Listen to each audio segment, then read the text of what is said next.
Hi, Al. Thank you for your very informative discussion post this week. I also did my discussion post on Indigenous Americans.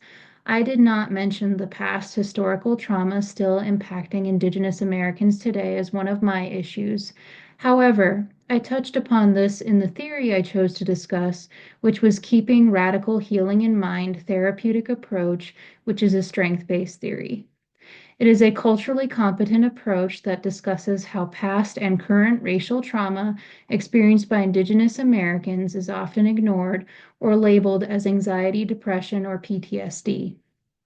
I agree that it is important that we, as future counselors, do not ignore the impact historical and racial trauma has had and continues to have on Indigenous Americans.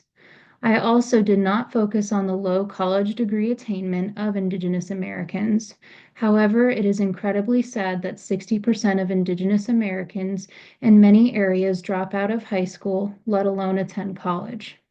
I am astonished to hear you say that 1/3 of Indigenous American children live in poverty and face mental and social harm. That is not okay.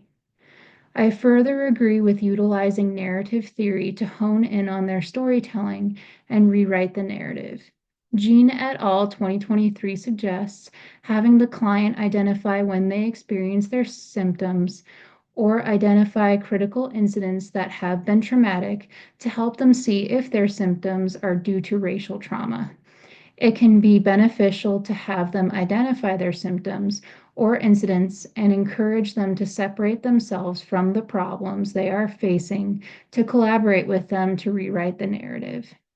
It can help them properly identify how systems of oppression have contributed to their experiences of racism and marginalization, decreasing their guilt and self blame.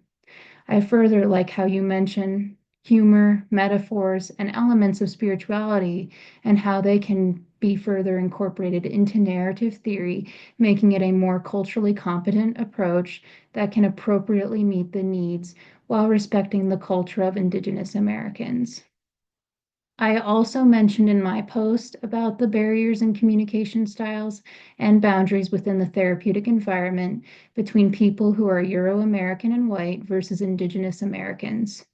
I agree with you that it is important to mitigate this by being aware of the potential differences and meeting them in their communication style and what is important to them. For example, some eye contact that is not overbearing or too intense, an appropriate handshake, enough space, silence, and making them feel welcome with appropriate hospitality. It is also important to let them tell us their narrative of who they are, about their nation or tribe, their beliefs, and how they identify culturally and spiritually. We must let them explain everything that identifies them as a person and their perspective to better understand how to collaborate with them in treatment and thus build better therapeutic rapport. Thank you again for your post this week. I hope you have a great rest of your weekend.